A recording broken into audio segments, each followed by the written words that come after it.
I've always wanted to make something very special for my wife for the holidays, and I've got the perfect idea while looking at that stovetop. I headed down to my hardware store and I started cutting up many different types of wood.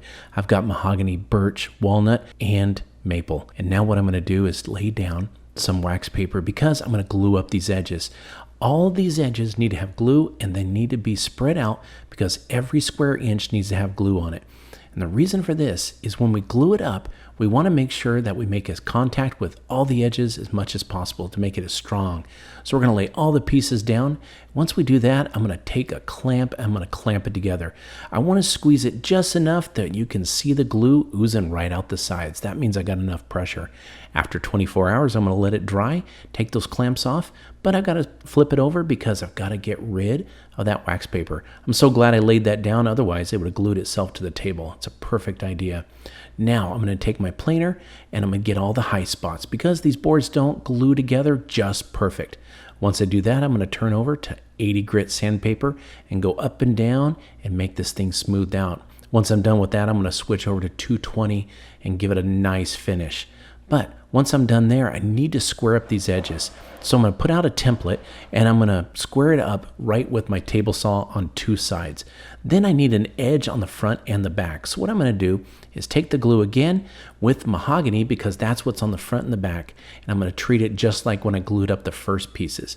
I'm going to set it in place and use some clamps to clamp it down. Again, I want to see that glue just ease right out, clean it up, and it's going to be great. After it dries 24 hours, it's time to get the router out.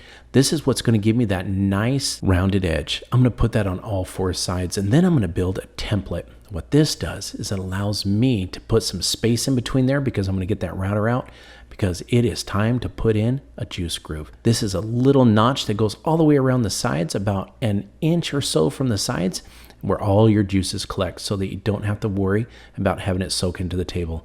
And then this is a little technique I learned. I'm going to take a squirt bottle and soak it with water. That is what we call raising the grain. Once that water dries, then it's going to raise those grains up, and I'm going to use 400 grit sandpaper to smooth it out. Once I get that all done and cleaned up, it's time for butcher block oil. I love this part. I put it all over, put some gloves on, and I just rub it all over. It soaks into the wood and it just brings out the colors of all the different pieces, and I absolutely love it. Once this oil dries up, then it's time to put it in place. And look at that.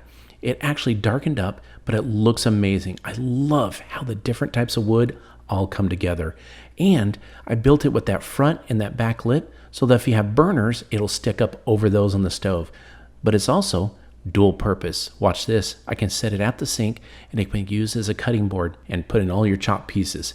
But I love it. It sits at the stove. It's also a great space saver. I hope this inspired you to think about using some different types of wood to build your own cutting board space saver. Thank you for watching Home Talk, and we'll catch you next time.